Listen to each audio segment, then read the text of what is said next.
So join in. Few more to come in.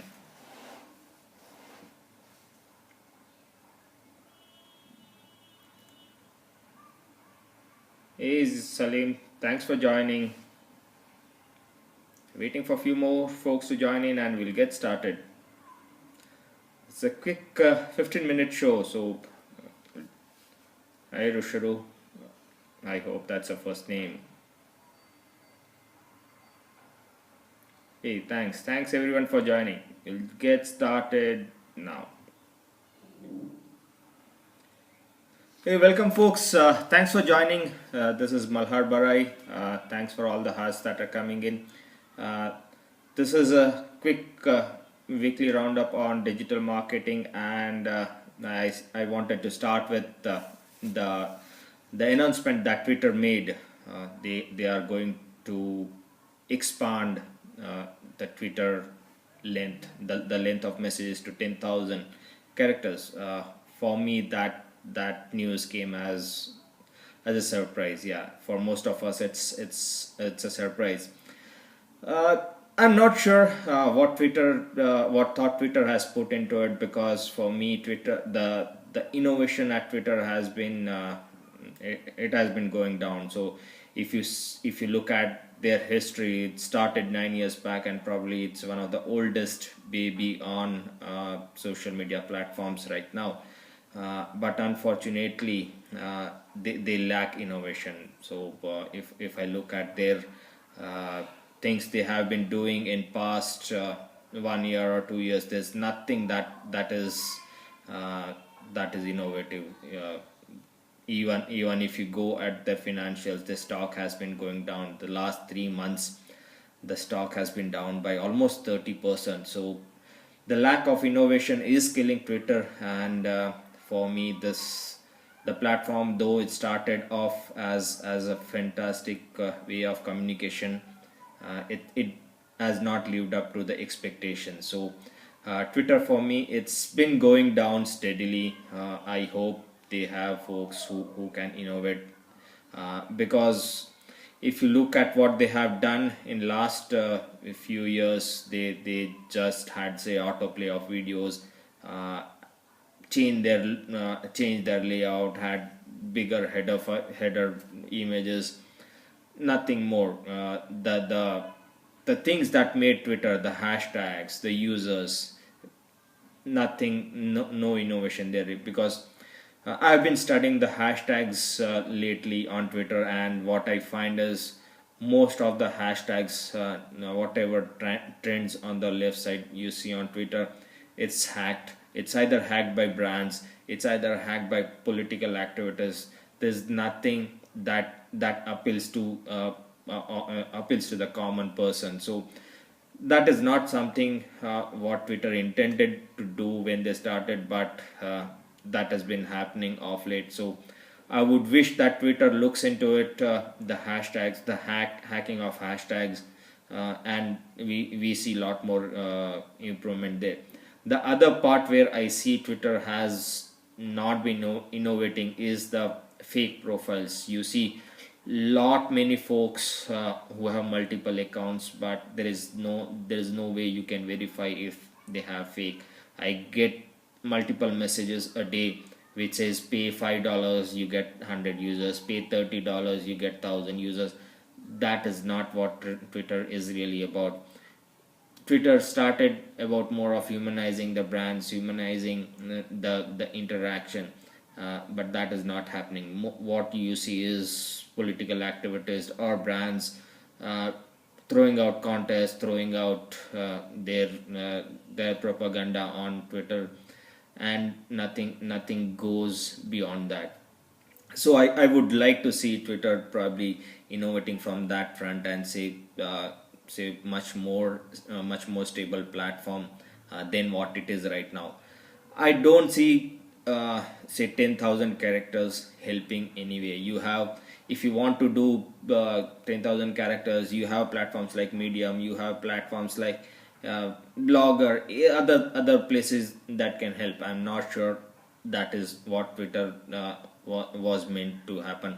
The 140 characters is the USP of Twitter. So I guess that is where they should stick to, and that is they should not go beyond the 140 characters limit. That is my point about Twitter. So if you have any questions about Twitter, yeah, shoot about right now.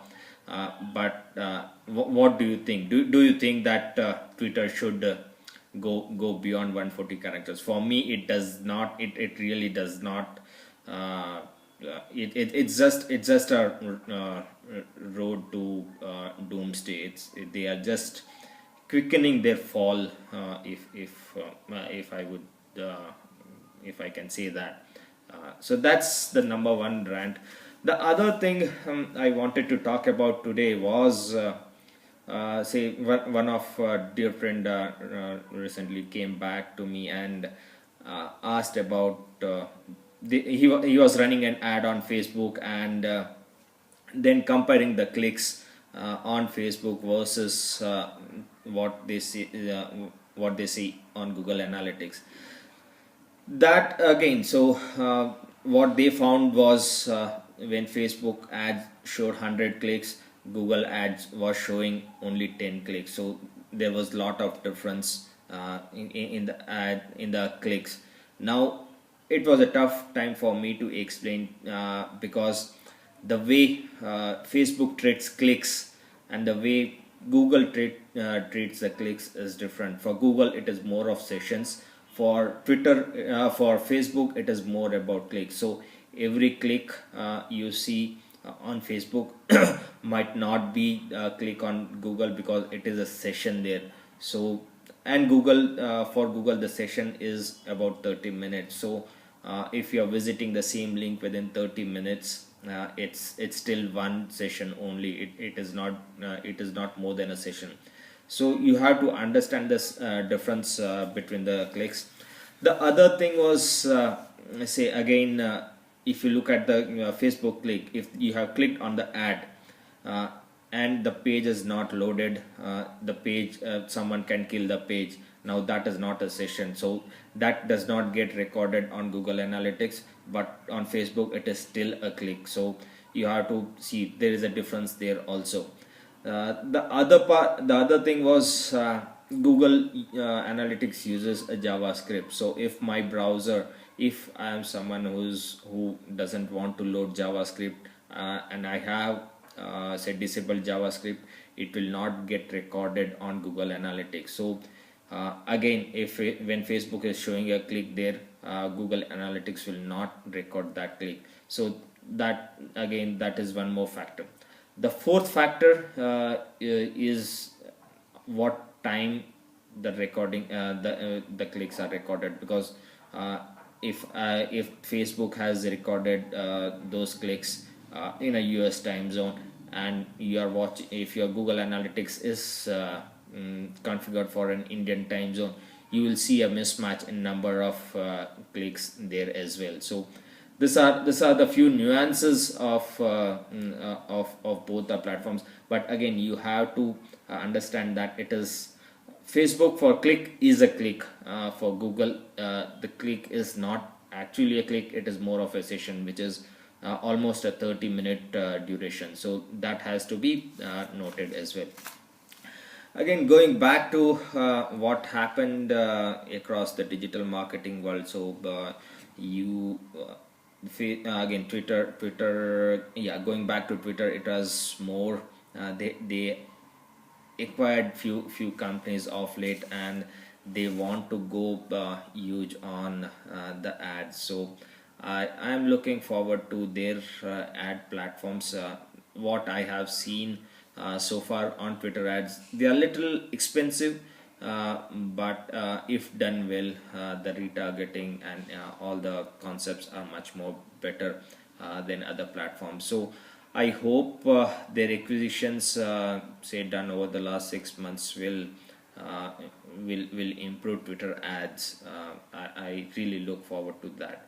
So that is the end of this week's uh, quick quick scope session. If you have any questions, drop in. You can write back to me on Twitter. It is twitter.com/Malhar Barai, or you can follow me on Facebook also. You can again go to facebook.com/Malhar Barai, and see you on the other side of the week. I will come back again next Saturday. Thank you for joining.